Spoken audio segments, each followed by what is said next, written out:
In September 1943, a German bomber formation achieved a grim milestone in naval warfare. They successfully attacked an Allied fleet by deploying radio-guided glide bombs, specifically the Fritz X and the Henschel HS-293, in live combat. The primary target destroyed during this engagement was the Italian battleship Roma. It was a heavily armored, high-value capital ship, split open by a direct hit from a Fritz X. The Luftwaffe executed these strikes using the Dornier Do 217, a platform specifically modified to accommodate oversized heavy-lift payloads. Prior to the introduction of the Do 217, the Luftwaffe had a distinct capability gap. They lacked a dedicated heavy maritime strike aircraft that could carry and deploy specialized anti-ship ordnance weighing up to 1,500 kilograms. The sinking of the Roma proved that an aircraft structurally scaled to carry massive, guided payloads could project devastating power against heavily armored surface fleets, exposing the extreme vulnerability of traditional naval power from the air. To understand how the Do 217 achieved this, we have to examine the constraints of its direct predecessor. The Dornier Do 17 was designed in the early 1930s. It originated not as a weapon, but as a commercial mail plane for Deutsche Lufthansa, built to transport a crew of 2 and a small payload at high speeds. The engineering team, led by Claude Dornier, prioritized aerodynamic efficiency above all else to meet the high-speed requirements of the mail plane contract. This focus on low drag resulted in a radically narrow cigar-shaped fuselage measuring just 1 meter across. This specific profile earned it the nickname the flying pencil, and when adapted for military use as a fast bomber, that narrow cross-section allowed it to outpace many contemporary fighters. But this commercial architecture held a severe military flaw. Constrained by the 1-meter fuselage, the bomb bay capped payloads at 1,000 kilograms. This tight internal geometry physically rejected standard anti-ship torpedoes, making it useless for heavy naval strikes. Despite this payload cap, the Do 17 was manufactured at scale. Over 2,100 units were produced, and it served as a primary medium bomber for the Luftwaffe through the invasions of Poland, France, and into the early phases of the Battle of Britain. When the Reich Air Ministry demanded a heavy maritime bomber, Dornier engineers had to completely rethink their approach. They had to systematically sacrifice the low-drag, high-speed philosophy of the flying pencil in favor of massive internal volume. Architectural scaling began with the wings. Engineers extended the wingspan to exactly 19 meters for a heavier chassis. Next, they addressed the payload bottleneck by expanding the lower fuselage, achieving a 70% increase in internal bay length. This massive increase in internal volume allowed engineers to load 2 500-kilogram bombs, bringing the total ordnance capacity up to 3,000 kilograms. Ground crews were now loading ordnance that dwarfed the capacity of earlier medium bombers, allowing the Do 217 to take on heavy strike missions. But solving the volumetric constraints introduced a dangerous aerodynamic problem: the massive increase in structural weight and payload capacity rendered the original liquid-cooled inline engines completely inadequate to keep the aircraft airborne at combat speeds. Pushing a fully loaded 10,500 kilogram E-series airframe to a required top speed of 560 kilometers per hour required immense thrust. The Daimler-Benz DB601 and Jumo 211 inline engines were abandoned. Instead, the engineering team selected the Kiko and selected the BMW 801, a 14-cylinder, double-row, air-cooled radial engine capable of producing over 1,500 horsepower. To integrate these efficiently, Dornier utilized the unitized power egg.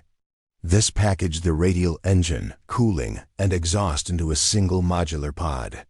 Rather than repairing complex systems, ground crews could quickly snap a fully assembled unit directly onto the wing. The unitized BMW 801 provided the raw thrust required to lift heavy anti-ship ordnance, ensuring the aircraft didn't sacrifice tactical speed for payload capacity. Beyond heavy lifting, the Reich Air Ministry demanded the Do 217 function as a maritime dive bomber.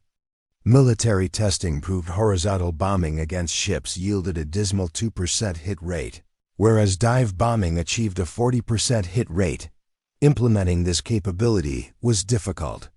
Early attempts to fit traditional dive brakes underneath the wings failed, as the extreme structural strain from the heavier airframe threatened to tear the wings apart in a steep dive. Dornier integrated a pedal dive brake directly into the rear tail cone, opening radially to control descent. But deploying it caused severe metal fatigue, warping the fuselage. The stress was so dangerous that frontline crews frequently removed the assembly entirely. Even without a perfect dive brake, the lengthened fuselage achieved its primary goal. The bomb bay successfully housed the F-5 anti-ship torpedoes and massive Fritz X missiles required for the naval strike role. This combination of an extended bomb bay and specialized aerodynamics created a platform that could finally execute the mission. The Do 217 became the first heavy aircraft capable of reliably hunting Allied shipping during the Battle of the Atlantic. As the war progressed, the strategic environment shifted. Allied heavy bombing over Germany intensified, forcing the Luftwaffe to repurpose its bomber fleets for defensive interception within the Kamm-Huber line radar network. To adapt the Do 217, engineers created night fighter variants, swapping the traditional glazed bomber nose for a solid armored fairing.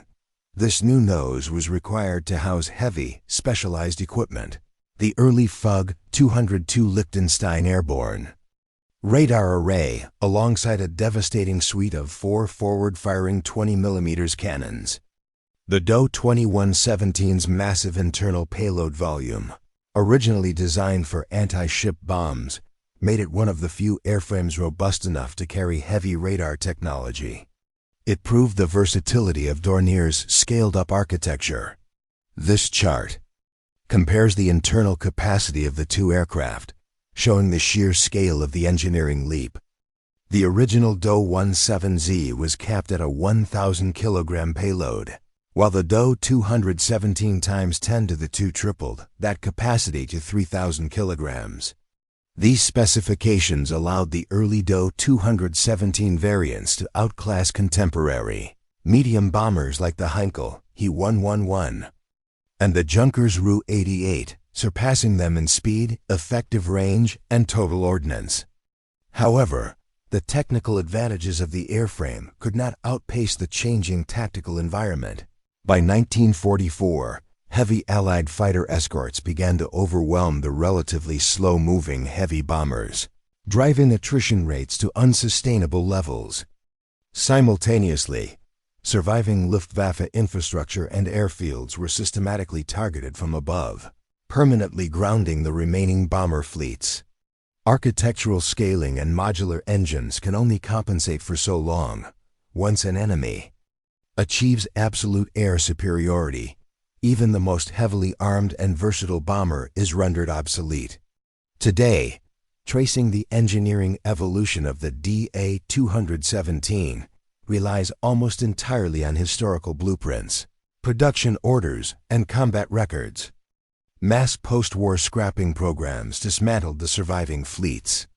A few isolated airframes continued to operate in the Swiss and Finnish air forces until the early 1950s, but they too were eventually scrapped.